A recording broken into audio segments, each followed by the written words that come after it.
Halo anak-anak semuanya, apa kabar? Semoga hari ini kalian baik-baik saja ya, dan tetap semangat mengikuti pelajaran. Nah, berjumpa lagi pada video ibu hari ini dalam pelajaran Bahasa Indonesia. Sebelumnya, perkenalkan nama ibu Nikadek Dwi Aryani dari SMP Negeri 1 Banjarangkan. Pada hari ini kita akan membahas teks eksplanasi. Nah, adapun tujuan pembelajaran kita hari ini adalah anak-anak diharapkan mampu mengenal teks eksplanasi melalui ciri-ciri teks dan mampu membedakan dengan teks lainnya. Berbicara mengenai teks eksplanasi, pernahkah kalian membaca teks fenomena alam atau melihat secara langsung seperti gunung meletus, gerhana matahari, banjir, dan lain sebagainya? Atau fenomena sosial seperti tawuran, pengamen atau gepeng, demonstrasi, dan sebagainya?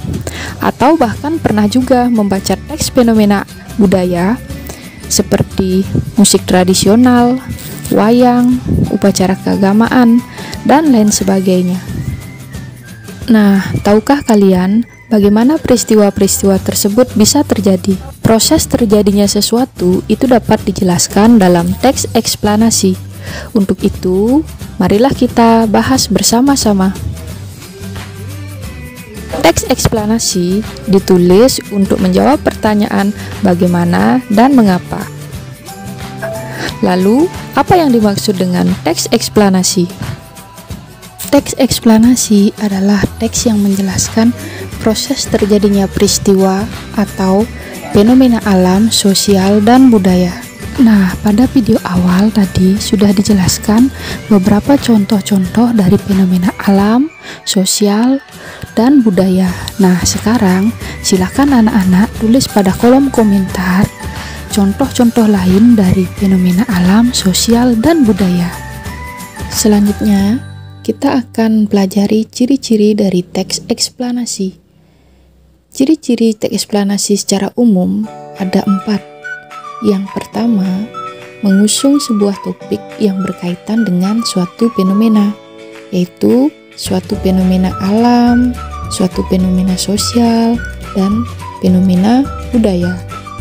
Nah, anak-anak bisa cari contohnya ya di masing-masing fenomena tersebut. Nanti silakan anak-anak tuliskan pada kolom komentar.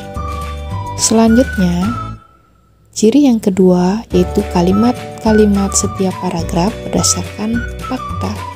Jadi, di sana dalam setiap kalimatnya terdapat yang namanya sebuah fakta. Jadi, fakta di sini berfungsi untuk menguatkan dan meyakinkan pembaca terhadap apa yang ditulis. Ciri yang ketiga, fakta dirangkai dengan pola kronologis ataupun kausalitas. Kronologis yang dimaksud yaitu berdasarkan urutan waktu, sementara kausalitas adalah hubungan sebab dan akibat. Dan ciri yang terakhir adalah bersifat informatif atau bersifat informasi, karena pada teks eksplanasi ini dikatakan sebagai teks ilmu pengetahuan.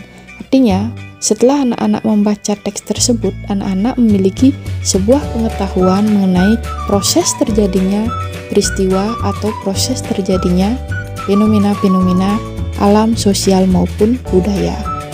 Nah, sekarang bagaimana cara membedakan teks eksplanasi dengan teks lainnya? Sangat mudah.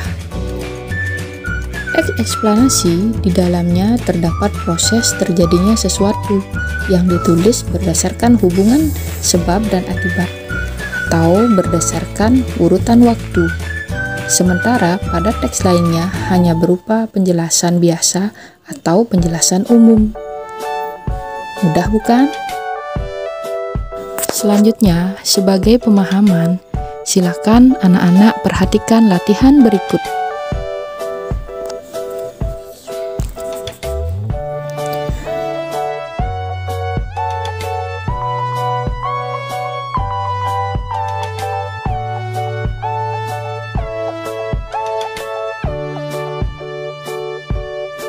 Nah, anak-anak, demikian video pembelajaran Ibu hari ini. Semoga apa yang Ibu sampaikan hari ini dapat bermanfaat untuk anak-anak semuanya. Sampai jumpa pada video selanjutnya. Tetap semangat belajar!